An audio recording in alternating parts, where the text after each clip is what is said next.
ઉત્તર પ્રદેશના ઝાંસી ખાતે મણિકર્ણિકા આર્ટ ગેલેરી દ્વારા national all India online photography સ્પર્ધા યોજવામાં આવી હતી. આ ઓનલાઈન ફોટોગ્રાફી સ્પર્ધામાં ભારતના કુલ 772 ફોટોગ્રાફરોએ ભાગ લીધો હતો, જેમાં અંકલેશ્વરના તસવીરકાર રાકેશભાઈ રાણાએ પણ ભાગ લીધો હતો. આ સ્પર્ધામાં કુલ 116 કૃતિઓ પસંદ કરવામાં આવી હતી, જેમાં રાકેશ રાણાએ કલ્ચર થીમ પર 5 ફોટોગ્રાફ મોકલ્યા હતા, જેમાં 2 ફોટોગ્રાફ પસંદ કરવામાં આવ્યા હતા. તેમની 2 તસવીરને રાષ્ટ્રીય કક્ષાએ પસંદગી કરવામાં આવતા તેઓને ગોલ્ડ મેડલ અને પ્રમાણપત્ર એનાયત કરવામાં આવ્યા. આ સ્પર્ધામાં કુલ 22 કૃતિઓને ગોલ્ડ મેડલ એનાયત કરાયા હતા, જેમાં અંકલેશ્વરના તસવીરકાર રાકેશભાઈ રાણાએ 16મો ક્રમ મેળવી ગોલ્ડ મેડલ જીત્યો છે.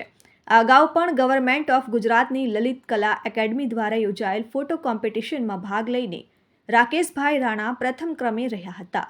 રાકેશભાઈ રાણાને રાષ્ટ્રીય કક્ષાએ ગોલ્ડ મેડલ મળતા તેમના પિતાશ્રી જયંતીલાલ એચ રાણા તથા તેમના પરિવારજનો અને સગા સંબંધીઓએ ખૂબ ખૂબ અભિનંદન પાઠવ્યા. Dharmesh Patel, RN news, Ankleshwar.